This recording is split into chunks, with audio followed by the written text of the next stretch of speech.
आज तर पुट्टो अचानक मध्ये असं झालं का आपल्याला इकडे यास लागलं बा. तर का म्हणतो अर्ध सांगितले पुट्टो. सकाळी सकाळी आंघोळ गिंगोळ करून तयारी वारी करून चाललो तो बा आपल्या ड्युटीवर. आणि आज होती पुट्टो आपली मॉर्निंग ड्युटी म्हणून जास लागते. मामाची RX 100 लावून होती तशीच तर काढली बा आपण. गपकन लावली चाबीनं चालू करून सणानं निघालो बा आपल्या ड्युटीवर झाले. माया मामा म्हणे चुपचाप जायचं का मी म्हटलं हे गाणे आहे. आणि गाणे तर पुट्टो एकदम जबरदस्त लावले होते एकदम 1997च्या काळात. गाणे ऐकता ऐकता कसं आपल्या पार्किंग पर्यंत पोहोचलो काही समजलंच नाही बा. आणि पुट्टो टाइम बी एवढं झालं का आपल्या प्रकाश भाऊले लवकर आपल्याला अलविदा करायला लागलं ना वार्डात जा लागलं. आणि बापा वार्डातले कामं पाहून तर मी तर पूर्ण हैराणच झालतो. तरी कस तरी झोको झोको करत टरटर तर कामं निपटवले बा आम्ही.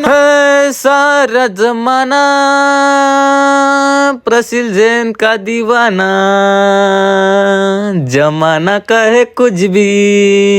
मी इथून पाहत होतो का मामीकडे कोण कोण बसून आहे. पण तेवढ्यात मला आलता पक्क्याचा फोन. भाऊ म्हणते आपली झाली ड्युटी कवा निघते म्हणते वार्डातून. मी म्हटलं आता 2 मिनिटात निघालो बस वार्डातून. आणि गोट्यो खूप वरच्या फ्लोअरवर ड्युटी होती म्हणून खूप चालत जा लागे खालतं. अर्धी व्यायाम ना जिम इथंच होत होती आपली. तरी कस तरी झोको झोको करत आलो बा डायरेक्ट आपल्या बबल्याकडे. आपले प्रकाश सेट म्हणे चला चाय पिऊन घेऊ म्हणे. चाय घेतला 1 मध्ये 2 करून ना. चला पुट्टो आजचा व्लॉग आपण इथंच खतम करून टाकू. व्लॉग कसा वाटला कमेंट मध्ये नक्की सांगा.